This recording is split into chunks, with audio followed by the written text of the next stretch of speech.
बिस्मिल्लाहिर्रहमानिर्रहीम।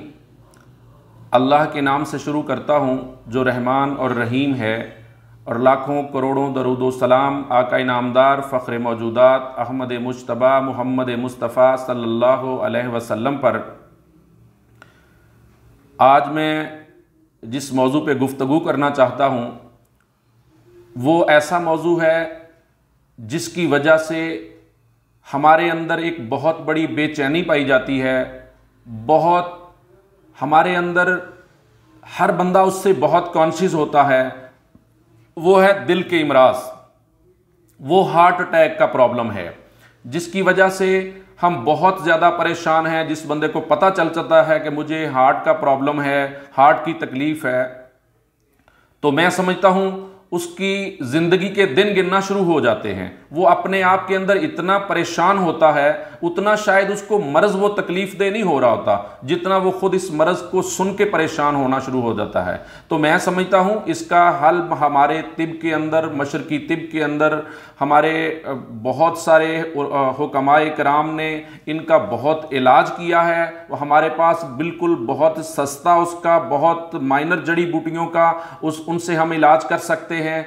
दिल का अटैक सिर्फ एक वजह से नहीं होता।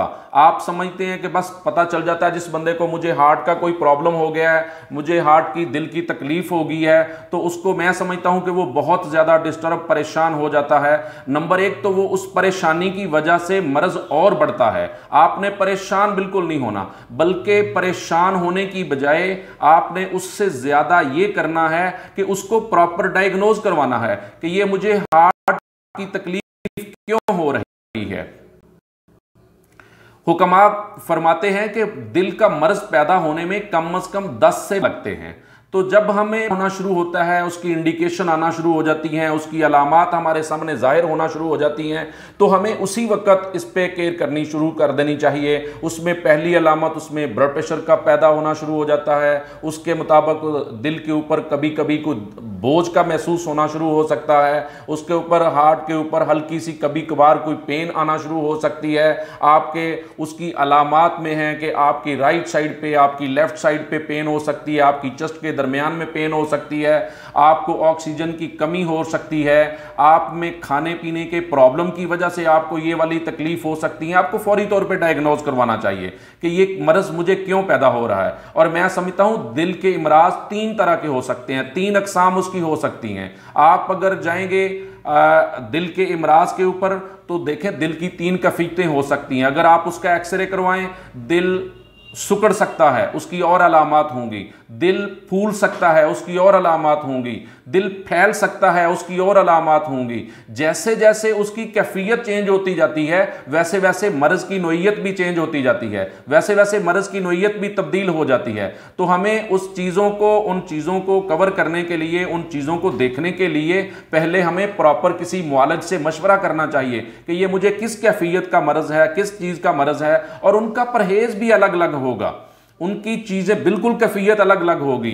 बाज़ लोग हम देखते हैं कि हार्ट का प्रॉब्लम हो गया है, हार्ट की तकलीफ हो गई है, जी आप बिल्कुल दूध बंद कर दें, आप घी बंद कर दें, आप कोई आयली चीज़ बंद करते हैं। अल्लाह के बंदो, अगर दिल सुकड़ रहा है, दिल की शरियानें तंग हो रही हैं, वो खुश्की की वजह से सुकड़ रही हैं, आप ये चीज़ें बंद करेंगे, मर्ज तो और बढ़ेगा, मर्ज की कैफियत तो और बढ़ेगी, मर्ज की नोयत तो और तरफ जाएगी। तो हमने उन चीज़ों से बचना है। हमें पहले डायग्नोज करवाना है हमारे दिल को क्या तकलीफ है, हमारे दिल के अंदर क्या प्रॉब्लम पैदा हो रहा है। तो उसमें हमें कि हमारे दिल की कैफियत अगर फूलने वाली है तो उसमें और कैफियत है, उसमें कितनी रिया बन रही है, उसमें कितनी एसिडिटी बन रही है, वो इस वजह से होगी। अगर हमारा दिल फैल रहा है तो हमारे जिस्म के अंदर हरारत की कितनी ज्यादती हो रही है, हमें इस चीज़ पे, इस पैरामीटर पे सोचना है। तो मैं समझता हूं आपको पहली स्टेज पे तो परेशान होने की बजाय आपने बिल्कुल परेशान नहीं होना, बल्कि अपनी प्रॉपर डायग्नोजिंग करवानी है।